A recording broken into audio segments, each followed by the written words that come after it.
বাবা কয় বাবা কি বলতে চাও? আমি বলি বাবা কিছু বলতে চাই না, শুধু জানতে চাই। বলে তোমার ভাব লক্ষণ আমার কেমন যেন ভালো ঠেকতেছে না। আমি বলি বাবা ভাব লক্ষণ ভালো ঠেকতেছে না, কারণটা কি? না ভালো না লাগার তো কিছু নাই, আমি তো এমন কিছু করে ফেলি নাই, আমি তো আপনার সন্তান। বাবা কয় বাবা তোমার আব্বা আমার তেমন ভালো লাগে না, আমার কেমন জানি একটু লাগতেছে। মারে ডাক দেখে এর একটু ঠাকুরঘর থেকে চন্দামি নিয়ে এসে খাওয়া। কি? আরে বাপরে, মানে কি? কয় ওই ঠাকুরের পা ধুয়ে খাওয়া, এটা খাওয়া, এটা পাগল হয়ে গেছে বোধ হয়। এমন ঠাকুরের পা ধুয়ে খাওয়াই কি করবা? যেই ঠাকুর নিজেরই রক্ষা করতে পারে না, 3 দিন পূজা কইরা আমরা যে এই নদীর মধ্যে নিয়ে পাড়ায়া ফাড়ায়া ডুবাই, নিজেরা যে বাঁচাইতে পারে না, সে আমার কি বাঁচাবে?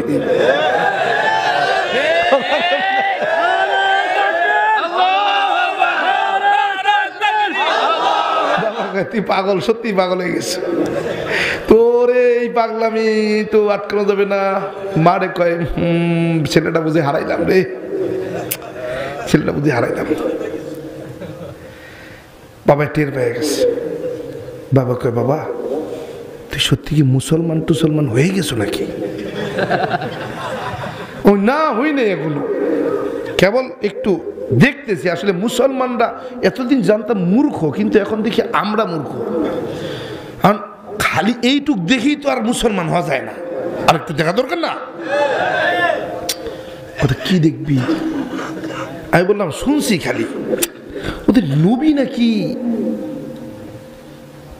মানে দুনিয়ার জমিনে যেই দেখতো সেই নাকি পাগল হয়ে যেত। নবী নাকি এত সুন্দর ছিল,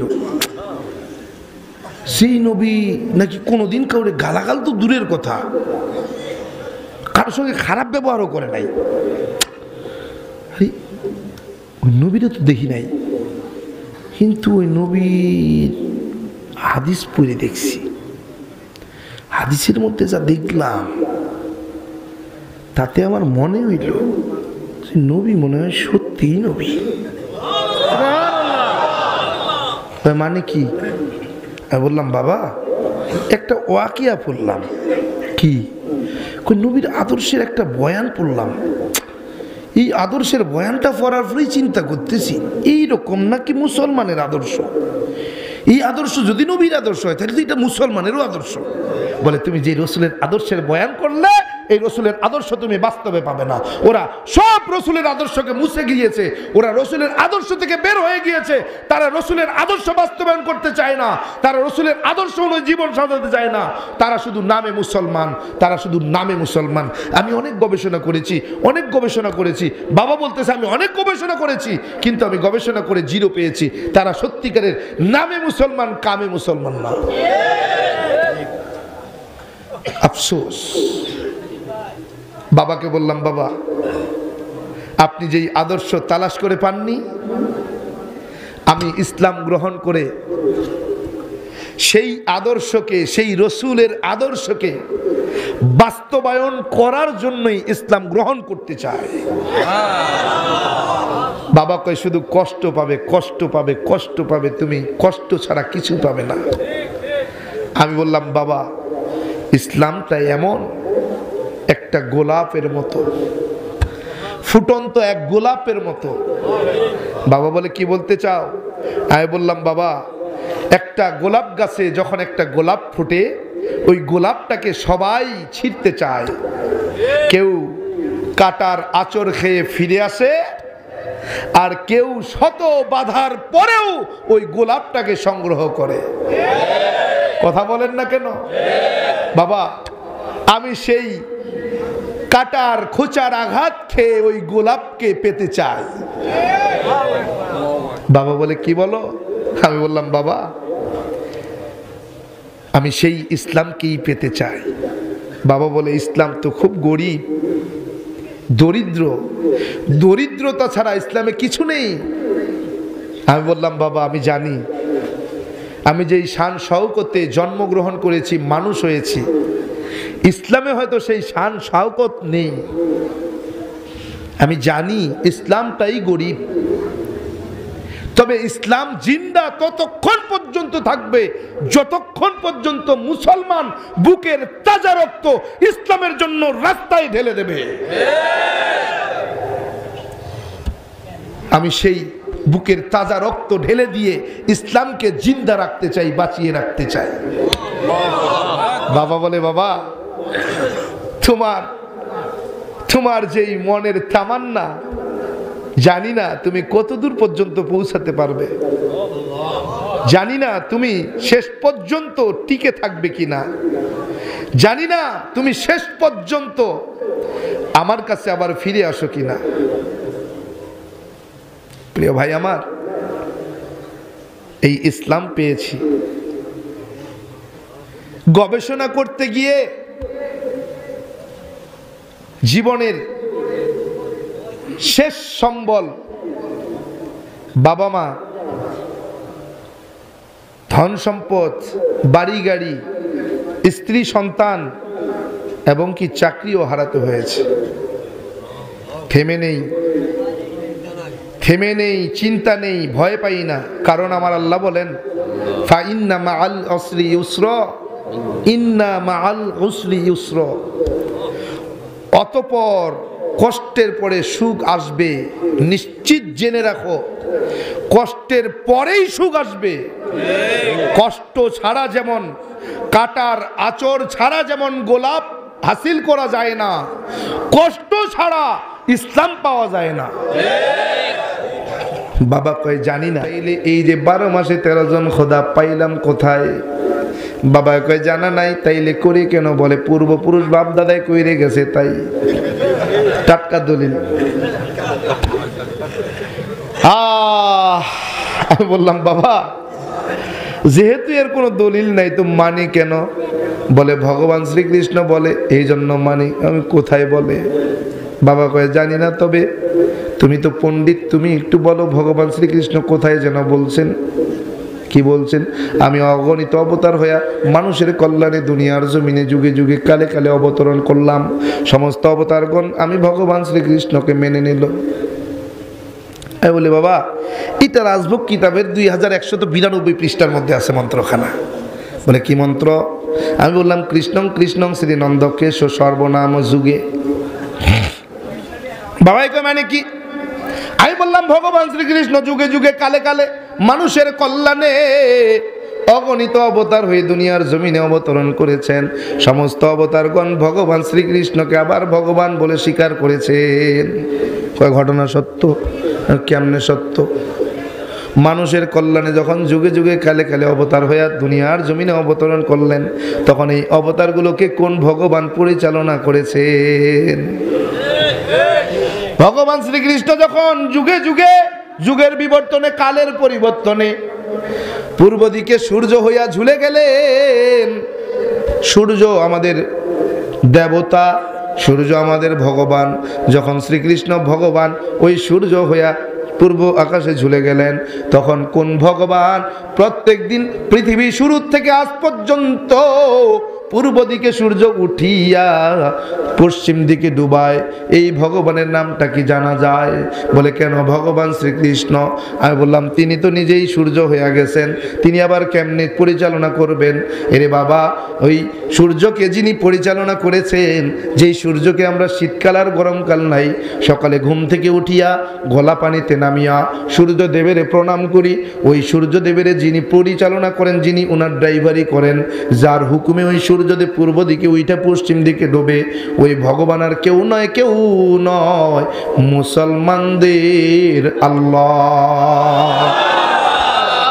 বাবা কয় কি বলতে চাও? আমি বলি কিছু বলবো না, আপনি পরে কষ্ট পাইবেন। বাবারে বলি বাবা দুনিয়ার জমিনে কত জাতি আছে, কত গোত্র আছে, কত ধর্ম, কত বর্ণ আছে জানা নাই? আপনি বাংলাদেশে বাঙালি বইলা আপনি ভগবান রে ডাকেন ভগবান। এই ভগবান রে যখন পাঞ্জাবের মধ্যে ডাকে, যখন হিন্দির জায়গায় ডাকে, ইন্ডিয়ার মধ্যে ডাকে, তখন কেউ ডাকে ঈশ্বর, কেউ ডাকে সৃষ্টিকর্তা, কেউ ডাকে গড। জায়গা ভেদে তার নামের পরিবর্তন। কিন্তু আল্লাহ এমন একজন, তুমি বাংলাদেশে বাংলা ভাষায় আল্লাহরে ডাকবা, আল্লাহরে লিখবা, কি লিখবা? আল্লাহ। তুমি ইন্ডিয়ার মধ্যে হিন্দি ভাষায় ডাকবা, হিন্দি ভাষায় লিখবা, হিন্দি ভাষায় বলবা, কি বলবা? আল্লাহ। তুমি আরবিতে পাকিস্তানে যাইয়া উর্দুতে লিখবা, উর্দুতে বলবা, উর্দুতে আমার আল্লাহরে ডাকবা, কি ডাকবা? আল্লাহ। তুমি যখন ওই যে আসামে যাবা, আসামের ভাষায় তুমি যখন লিখবা তখন কি লিখবা? তখন কি ডাকবা, কি বলবা? আল্লাহ।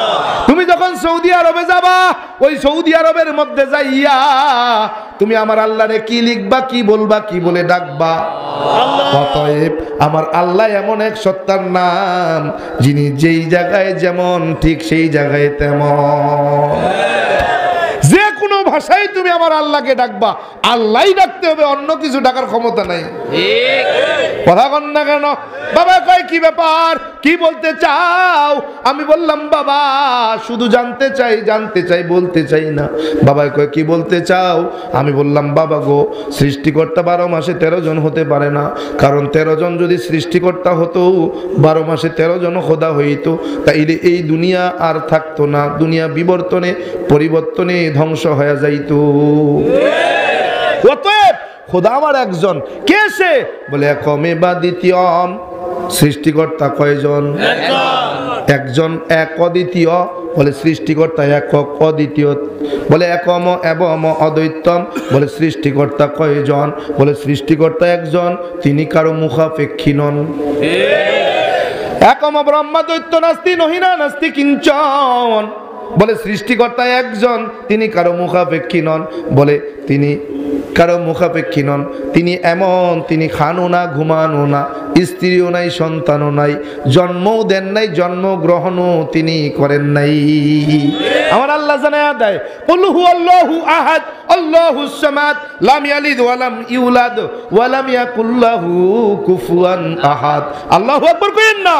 আরে বান্দা, আমার আল্লাহ ডাক দিয়ে কয়, ও নবী জানায়া দেন আমি আল্লাহ এক অদ্বিতীয়, আমি কারো মুখাপেক্ষী নই, আমি খাইও না, ঘুমাইও না, স্ত্রীও নাই, সন্তানও নাই, জন্মও দেই নাই, জন্মগ্রহণও আমি সৃষ্টিকর্তা করি নাই। ঠিক কি না?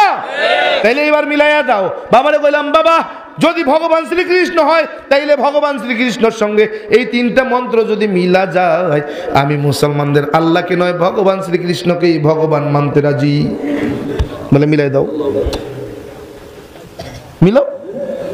বললাম বাবা মিলান, এবার আপনি মিলান। বলে বলো। আমি বললাম বাবা একমে বা দ্বিতীয়ম, সৃষ্টিকর্তা এক অদ্বিতীয়। বলে শ্রীকৃষ্ণ তো এক অদ্বিতীয়, শ্রীকৃষ্ণ দ্বিতীয় জন নাই। ঠিক আছে, এই মন্ত্র দিয়া ভগবান শ্রীকৃষ্ণকে আমি ভগবান মানলাম। হ্যাঁ, ভগবান আমার শ্রীকৃষ্ণ। 2 নম্বর মন্ত্র মিলাও, ভগবান শ্রীকৃষ্ণের সঙ্গে যদি মিলে, তাইলে ভগবান শ্রীকৃষ্ণকে ভগবান মানব। বলে মিলাও। একম এবং অদ্বৈতম। বলে সৃষ্টিকর্তা এক অদ্বিতীয়, তিনি কারো মুখাপেক্ষী নন। তাইলে শ্রীকৃষ্ণ যদি কারো মুখাপেক্ষী নন না হয়, তাইলে ওই যে মহাভারতের যুদ্ধে, কুরুক্ষেত্রের যুদ্ধে তিনি অর্জুনের সহযোগিতা নিয়ে কেন যুদ্ধে অংশগ্রহণ করলেন? অতএব কারো না কারো মুখাপেক্ষী, একক তিনি নয়। বলে বাবা কয়েক, তারপরে কি বলবা? আমি তো এইখানে ভগবান শ্রীকৃষ্ণকে আমি মানি না। বলে কেন মানবা না? আমি বলি বাবা এইখানে মানলাম না, ধরে নিলাম, তাও মানি নিলাম। 3 নম্বর মন্ত্রের দ্বারা যদি ভগবান শ্রীকৃষ্ণের সঙ্গে মিল পাইয়া যায়, তাইলে মানি। বলে কি? একম ব্রহ্মাদ্বৈত নাস্তি নহিনা নাস্তি কিঞ্চন। বলে তিনি খানো না, ঘুমানো না। ভগবান শ্রীকৃষ্ণ কি কোনোদিন খাইছেন? খাই নাই। কয় খাইছে, খালি মাখন চুরি করে খাইছে, মাখন চুর। কথা কন না কা? কয় খাইছে খালি, তাই না ঘুমাইছে ও। তার মানে এইবার সামনের দিক বাড়ি, আরেকটু বাড়ি। ভগবান শ্রীকৃষ্ণকে ভগবান মানি। বলে কি? বলে তার স্ত্রীও নাই, সন্তানও নাই। তাইলে ভগবান শ্রীকৃষ্ণের তো স্ত্রী নাই, বিয়ে করে নাই। বলে 1 জন 2 জন না, 16,000 স্ত্রী তার। এখন কন্ত বাবা কয় তারপর কি বলবা? আমি বললাম বাবা ভগবান সৃষ্টিকর্তা নাকি জন্মগ্রহণও করেন নাই, কাউকে জন্মও দেয় নাই। যদি তাই হয়, ভগবান শ্রীকৃষ্ণ কি জন্মগ্রহণ করছে এরকম জানা আছে? বাবা কয় কি বলতে চাও? আমি বললাম বাবা কংস মামার জেলখানায় ভগবান শ্রীকৃষ্ণের জন্ম হয়। ঝড় বৃষ্টি তুফানের রাত্রিতে বাবা মাথায় করে নিয়ে আরেক রাজ্যে দিয়া যায়। ভগবান শ্রীকৃষ্ণের জন্মাষ্টমী ব্রত এজন্য প্রত্যেক বছর পালিত হয়। দেখেন না আপনারা, শ্রীকৃষ্ণের জন্মাষ্টমী ব্রত মানে জন্মদিন পালন করে তারা। আহা, তার মানে ভগবান শ্রীকৃষ্ণের জন্ম হয়েছে। এই 3 মন্ত্র দ্বারা যেই খোদার সঙ্গে আপনি মিলাইবেন, 3 মন্ত্র যদি কোনো খোদার সঙ্গে মিলা যায়, আমি সেই খোদাকে খোদা মানতে রাজি আছি, নচেত নয়। বাবা কয় কি বলতে চাও? তাইলে কি তুমি আমারে ছাইরা চইলা যাইবা? আমি বললাম বাবা, এই মন্ত্র যার সঙ্গে মিলে সেই আমার আল্লাহ, সেই আমার সৃষ্টিকর্তা। বলে কেমন? আমি বললাম বাবা, আল্লাহ এমন একজন যার সঙ্গে এই 3 মন্ত্রের মিল পাওয়া যায়। বলে কেমন? বলে কুল হু আল্লাহু আহাদ, আমি আল্লাহ এক অদ্বিতীয়। আল্লাহ পাক রব্বুল আলামিন জানায়া দেয়, ও নবী জানায়া দেন আমি আল্লাহ এক অদ্বিতীয়। আল্লাহুস সামাদ, আমি আল্লাহ কারো মুখাপেক্ষী নই। লাম ইয়ালিদ ওয়া লাম ইউলাদ, আমি খাইও না, ঘুমাইও না, স্ত্রীও নাই, সন্তানও নাই। ওয়া লাম ইয়াকুল্লাহু কুফুয়ান আহাদ, আমি জন্মও দেই নাই, জন্মগ্রহণও কখনো করি নাই। আহা, তাইলে আমার আল্লাহ হলো আল্লাহ, যেই আল্লাহ এক অদ্বিতীয়, যেই আল্লাহ সব জায়গায় গেলে আল্লাহ থাকে, যেই আল্লাহর নামের পরিবর্তন ঘটে না, যেই আল্লাহর নামের পরিবর্তন ঘটে না, যেই আল্লাহর স্ত্রী নাই, সন্তান নাই। বলবা কারে ভগবান মানবা? শিবেরে মানবা। দেখো শিবের দুর্গা আছে, তুমি কালীরে মানবা, কালীরও স্বামী আছে। এরে বান্দা তুমি কারে মানবা? বলে ব্রহ্মারে মানবা, ব্রহ্মারও স্ত্রী আছে। বিষ্ণুরে মানবা, বিষ্ণুরও স্ত্রী আছে। তুমি কারে ভগবান মানবো বলো? বাবা কয় জানি না, তবে দোয়া করি, আশীর্বাদ করি, যেখানে থাকো যেভাবে থাকো ভালো থাকো, আশীর্বাদ করি। বাবার এই আশীর্বাদ নিয়ে সামনের দিকে বাড়াতে শুরু করলাম।